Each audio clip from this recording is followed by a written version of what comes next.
आज की ताजा खबरों के अपडेट में बात करेंगे। प्रधानमंत्री किसान सम्मान निधि योजना से जुड़े किसानों के लिए अच्छी खबर। अब सालाना 6,000 की जगह ले सकते हैं पूरे 36,000 का फायदा। आखिर क्या है पूरी खबर बताएंगे आपको इस अपडेट में। साथ ही यहाँ पर भारतीय रेलवे ने दी है बड़ी राहत, तैयार की है 3,816 कोविड केयर कोच। आखिर क्या है पूरी खबर बताएंगे आपको इस अपडेट में। साथ ही इस राज्य में टीकाकरण के लिए राशन कार्ड को बनाया जा सकता है जरूर दस्तावेज। आखिर कौन से राज्य में ये लिया गया है फैसला बताएंगे आपको इस अपडेट में। साथ ही यहाँ पर इस बैंक ने शुरू की है मोबाइल एटीएम सर्विस। कोरोना काल में अब किसी को नहीं होगी कैश की दिक्कत। आखिर क्या है पूरी खबर बताएंगे आपको इस अपडेट में। साथ ही यहाँ पर फौजी गेम खेलने वाले लोगों के लिए खुशखबरी है। साथ ही आज की तमाम बड़ी और काम की खबरों की बात करेंगे इस अपडेट में। बात करें आज की पहली बड़ी खबर की तो महामारी की जंग में भारत सबसे आगे। 99 दिन में 14 करोड़ लोगों को लगा है कोरोना का टीका। भारत में दुनिया का सबसे बड़ा कोरोना टीकाकरण अभियान चल रहा है। वही कोरोना संक्रमण को लेकर आ रही चिंताजनक आंकड़ों के बीच एक सुकून भरी खबर सामने आई है।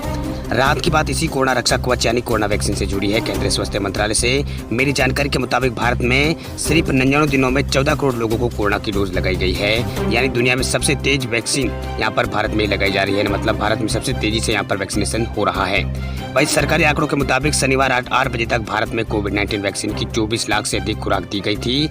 फाइनल आंकड़ों के मुताबिक देश में कोरोना का टीका मतलब अभी तक यहाँ पर टोटल 14 करोड़ 8,02,000 लोगों को कोरोना का टीका लगाया जा चुका है। अब बात करते हैं अगली खबर की तो बैंक खातेदारों के लिए जरूरी खबर। HDFC बैंक ने शुरू की है मोबाइल एटीएम सर्विस। कोरोना काल में नहीं होगी कैश की दिक्कत।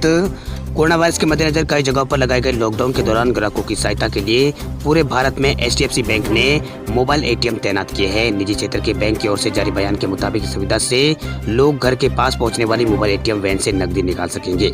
वहीं उन्हें कोविड-19 संक्रमण का खतरा भी नहीं रहेगा। घर बैठे यहाँ पर उनको बैंक की सुविधा मिल जाएगी। वही दिन भर ये जो एटीएम मोबाइल एटीएम है वो शहर के अलग अलग हिस्सों में जाएंगे और तय समय वहाँ पर रुकेंगे, जिसके जरिए 15 तरह के लेन देन लोग यहाँ पर कर सकेंगे। वही बैंक ने कहा है कि पिछले साल लॉकडाउन के दौरान HDFC बैंक ने 50 से ज्यादा शहरों में सफलतापूर्वक मोबाइल एटीएम की तैनाती की थी। लाखों ग्राहकों ने इस नकदी का पैसा यहाँ पर लाखों ग्राहकों को इस नकदी से यहाँ पर मदद हुई थी। वही मोबाइल एटीएम एक दिन के बेहतर 3 से 4 स्टॉप यहाँ पर कवर करेगा। वही HDFC बैंक की ओर से यहाँ पर यह बात कही गई है।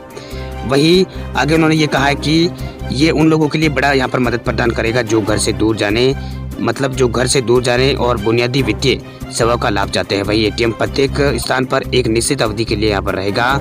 एक दिन में 3 से 4 स्टॉप को यहाँ पर कवर करेगा। इसका इस्तेमाल 15 से अधिक प्रकार के लेन देन के लिए किया जा सकता है। जिन शहरों में ये सुविधा लागू की गई है उनमें मुंबई, पुणे, चेन्नई और कराची और इसके अलावा हैदराबाद, अहमदाबाद, दिल्ली और त्रिवेंद्रम और इलाहाबाद, देहरादून, लखनऊ और लुधियाना, चंडीगढ़, भुवनेश्वर, विजयवाड़ा, कोयम्बटूर और ये शहर यहाँ पर इसमें शामिल है। वही ग्राहक इन मोबाइल एटीएम से नकदी निकासी और यहाँ पर पिन वगैरह बदलना और बाकी यहाँ पर प्रीपेड रिचार्ज सेवाएं और उपयोगिता बिलों की भुगतान और कार्ड से कैश विड्रॉल सहित 16 प्रकार की सेवाओं का लाभ यहाँ पर उठा सकेंगे। चलिए बात करते हैं अगली बड़ी खबर की तो रेलवे ने दी है बड़ी राहत, तैयार की है 3,816 कोविड केयर कोच।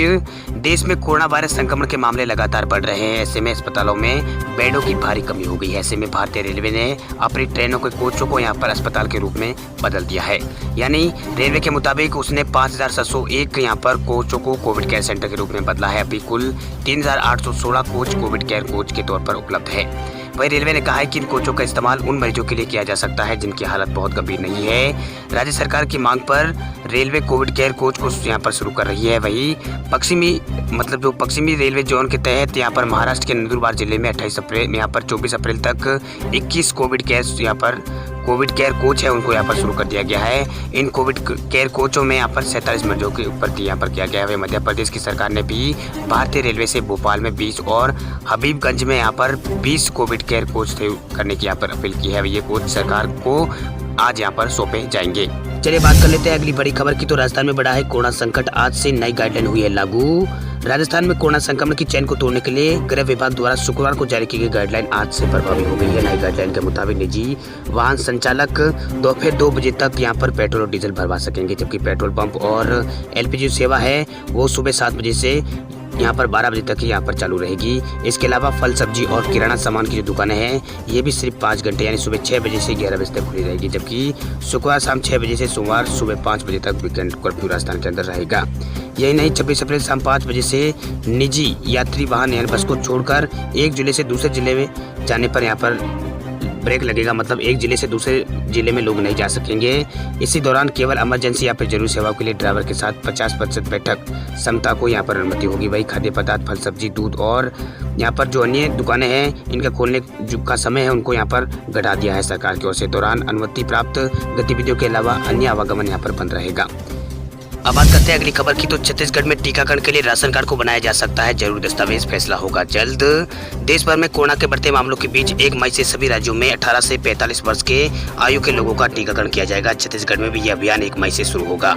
लोगों को दस्तावेज से जुड़ी दिक्कत न हो, इसलिए सरकार ने राशन कार्ड को टीकाकरण के लिए अनिवार्य यहाँ पर सरकार कर सकती है।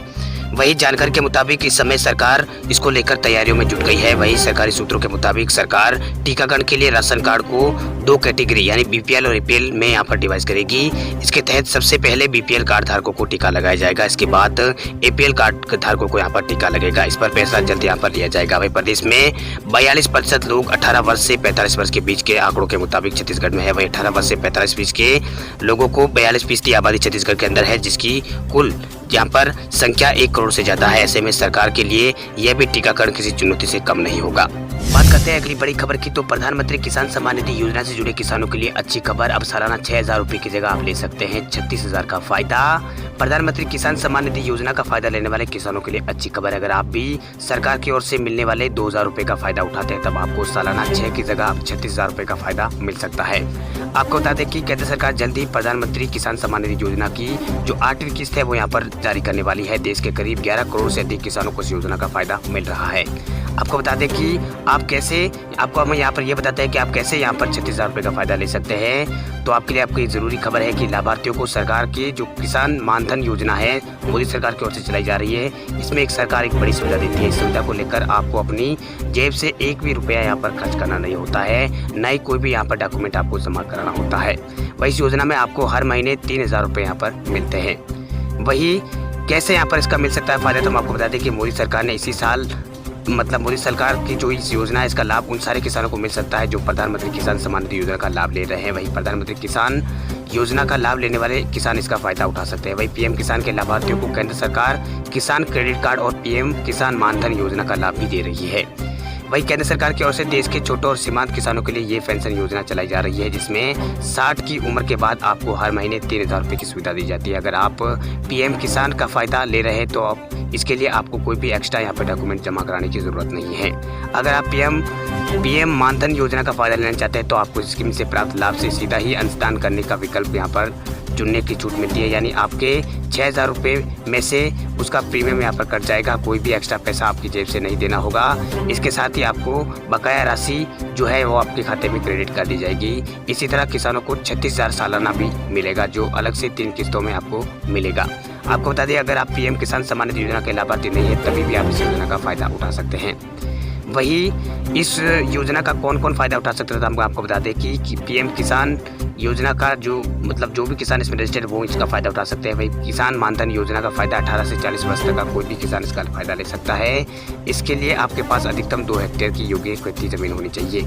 आपको कम से कम 20 साल या फिर अधिकतम 40 साल तक 55 रुपये से 200 रुपये की मासिक अंशदान यहाँ पर आपको करना होगा, जो किसान की उम्र पर निर्भर है। मतलब हर महीने आपको यहाँ पर 55 या फिर 200 रुपये तक का मासिक अंशदान आपको देना होगा। वही ये किसान की उम्र पर ये निर्भर करता है। अगर आपकी 18 साल की उम्र है, अगर आप 18 साल से स्कीम से जुड़ते हैं तो आपको मासिक अंशदान 55 रुपये देना होगा। अगर 30 साल की उम्र में आप इस योजना से जुड़ते हैं तो आपको 110 रुपये जमा कराने होंगे। अगर आप 40 साल की उम्र से जुड़ते हैं तो आपको हर महीने 200 रुपये यहाँ पर अंशदान देना होगा, तभी आपको यहाँ पर 36,000 एक्स्ट्रा मिल सकते हैं। अब बात कर लेते हैं देश भर के कोरोना आंकड़ों की। तो भारत में 24 घंटों में मिले हैं 3,49,000 से ज्यादा कोरोना के केस, 2767 लोगों की हुई है मौत। भारत में कोरोना का कहर लगातार जारी है, दिन ब दिन यहाँ पर कहर बढ़ता जा रहा है। देश में हालत इतनी खराब हो गई कि हर दिन कोरोना के आंकड़े नए रिकॉर्ड बना रहे हैं। वही पिछले 24 घंटों के दौरान होने वाली मौतों के आंकड़े ने यहाँ पर सारे रिकॉर्ड तोड़ दिए हैं। स्वास्थ्य मंत्रालय की ओर से जारी किए गए ताजा आंकड़ों के मुताबिक कोरोना के नए मामले आने के बाद में देश में कुल संक्रमितों की संख्या बढ़कर 1,69,60,172 हो गई है। वहीं पिछले 24 घंटों में कोरोना वायरस संक्रमण के 3,49,791 नए केस यहाँ पर भारत में सामने आए हैं, जबकि 2,767 लोगों की मौत दर्ज हुई है। वही स्वास्थ्य मंत्रालय के मुताबिक देश में अब तक 1,40,00,000 85,110 लोग रिकवर हो चुके हैं, जबकि इस समय भारत में 26,82,751 एक्टिव केस। वहीं पिछले 24 घंटों में हुई मौतों के बाद देश में मृतकों की संख्या बढ़कर 1,92,311 हो गई है। वहीं महाराष्ट्र में कोरोना संक्रमण मरीजों की संख्या लगातार बढ़ती जा रही है। राज्य में संक्रमण मरीजों की संख्या जो यहाँ पर संक्रमित मरीजों की संख्या है वो 42 लाख पार पहुंच गई है। वहीं राज्य में कोरोना के कुल मामलों की संख्या 42,28,836 हो गई है। वहीं पिछले 24 घंटों में राज्य के अंदर 67,160 नए कोरोना के केस सामने आए हैं। वहीं 776 लोगों की मौत हुई। इसके बाद यहाँ पर पिछले 24 घंटों के दौरान 63,000 से अधिक लोग कोरोना से ठीक भी हुए हैं।